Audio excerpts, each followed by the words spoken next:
Welcome guys, my name is Slates and I've received over 56k payout with Apex Trader funding here to date. I've been denied once, but since then I've never been denied again. They have never asked me to post or to submit any video of me trading or to prove to them in any kind of way whatever strategy I'm using in order to trade. So today the aim of this video guys is just to kind of teach you guys how to navigate these stringent rules and to make it to these payouts. Now guys, one of the major rules that's kind of preventing us from making those payouts are what Apex call the dollar cost averaging rule. Now this dollar cost averaging rule really is you adding to a losing trade. If you put on a trade and it goes against you, you cannot add to it. In fact, quite recently, the CEO kind of did make a little bit of exception to those rules. He said that you will be able to add to that losing trade only once and at that same contract size that you initially entered at. So if you enter that one contract size, you can add another one contract, but after that you have broken the rule and that they can use that kind of thing to deny your payout. Now guys, as you can see on screen here, this is a typical example of what not to do whenever time you're trading with Apex funding, especially your PA accounts. Now for the evaluations, these rules don't really apply, but when it comes on to the PA accounts, you have to make sure you stay within these boundaries. Now as you can see on screen here, we have had two contracts initially. The trade is going, we still have that two contract on there, but as you can see what's going on here, we're about to add another two contracts, which is really pushing the line here. We're pushing the line by trying to add another contract while we're already in a losing trade. Now this is the NQ and you're looking at the 15-minute time frame here on the footprint chart. Now as you can see, we're about to add another two contracts. Trade is still running. Our take profit is in place. As you can see here, we added another two contracts, making it four. And remember, initially we started out with two contracts. And guys, this is something that will definitely, even though you might end up with a winning trade, this is something that Apex will definitely not tolerate at all. Now, as you can see, we've added another two contracts, making it six. And as you can see again, we did add another two contracts, making it 8. And as you can see, we still went ahead and added another two contracts, making it 10 contracts. And remember, we initially started out with two contracts on this trade here. But as the trade started to go against us, we added to it.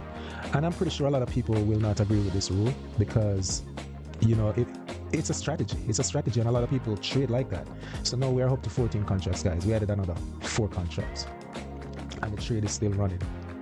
Now as you can see, the trade is about to go to our take profit, but we've added too many contracts. We have added too many times to that losing trade here. And even though ultimately this trade will end in a profit, they will use this to deny your payout because they're going to say that you did break the rule.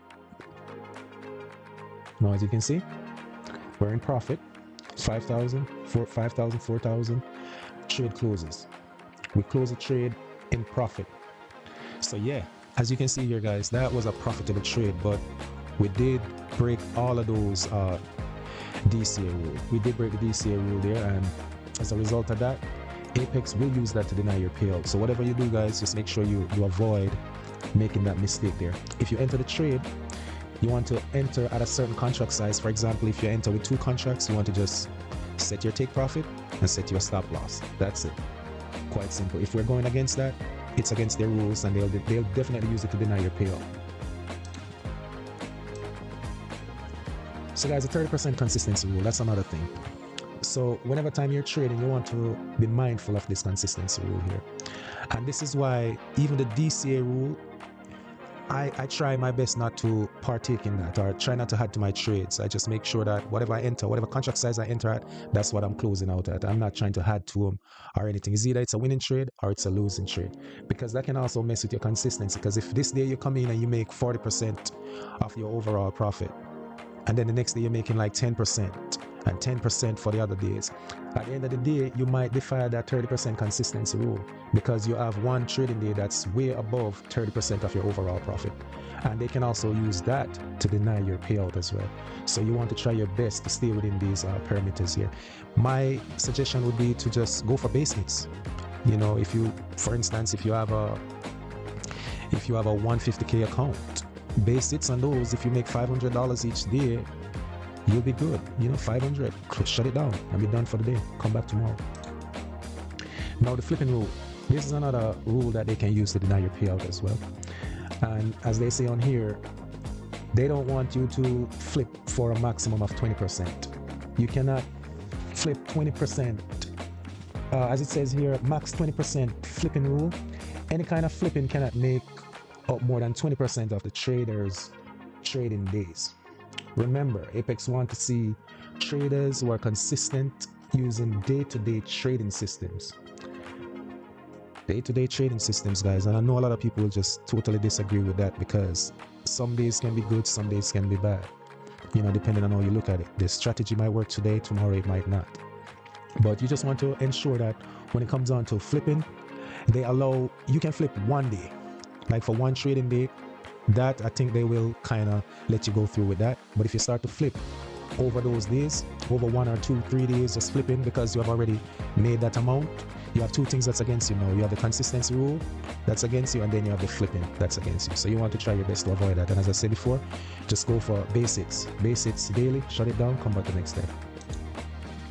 Now for algorithmic trading, we can't use no kind of algorithms to perform trading for us. We can't use none of those kind of systems, you know, to any high frequency trading, arbitrage, none of that kind of stuff. They will definitely use that to deny your payout. Another thing is having somebody else trade your account. You cannot have anybody else trade your account. They do have ways and means of finding out what's going on. You know, especially if you're trading from different locations and stuff like that with your IP address and all of that crazy stuff. So they're tracking all of that, and they're using that too to deny your payout. So whatever you do, make sure that you are the only one trading your account and you're being consistent. Now guys, if you did find any kind of value in this video, now feel free to join our small and growing community where we do have a few like-minded traders where we share ideas and you know, just kind of bounce ideas off each other, our P&L. So the links is in the description. Feel free to join. Peace. I'm out.